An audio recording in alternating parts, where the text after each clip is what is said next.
rasa jam 11 wengi aku mbok tinggalno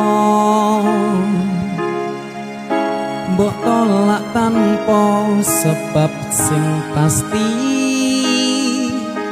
nglarani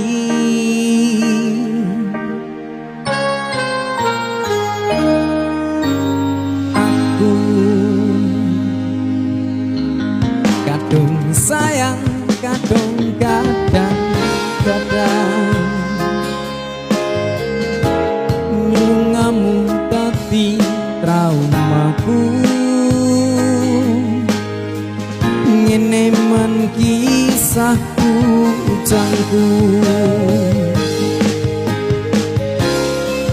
adem yang ingin wengi teko ngancani aku kelangan konco cerita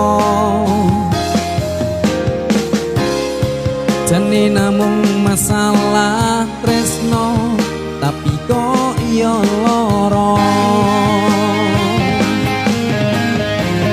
yen akhire wirang ben wirang pisan yen akhire loro ben loro tenan apa wong tulus wis kari sing ngene selalu ngancani ilang endinge tresnoku koyo bonsai anteng putri mbok sirami nolan wangi masih elo endah disawangi tapi dipaksa ora iso gedhi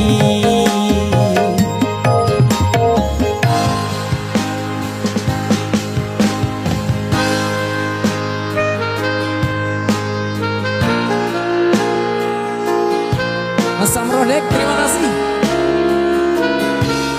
Kanisa, terima kasih tap-tap layarnya Kanisa Junior.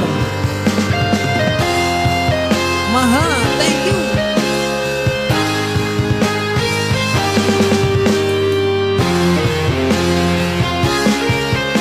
Boten napa-napa, sekeso. Sabar ati, sabar ngadepi nandure kembang duka wirang yo tenang nanda setanang kowe nganggep aku sewates kancamu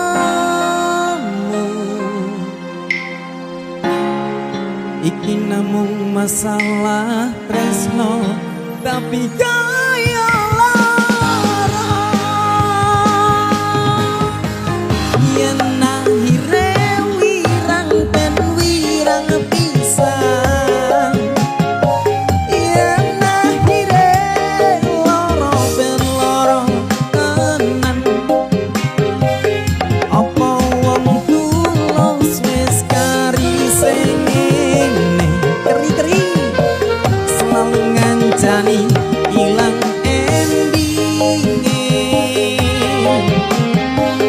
tresnoku koyo bonsai anteng putri anak bontot mbok sirami rino lan wangi masih elo endah disawangi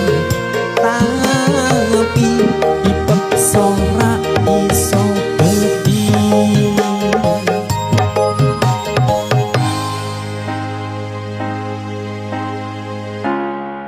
iki namung masalah tresno tapi kok yo loro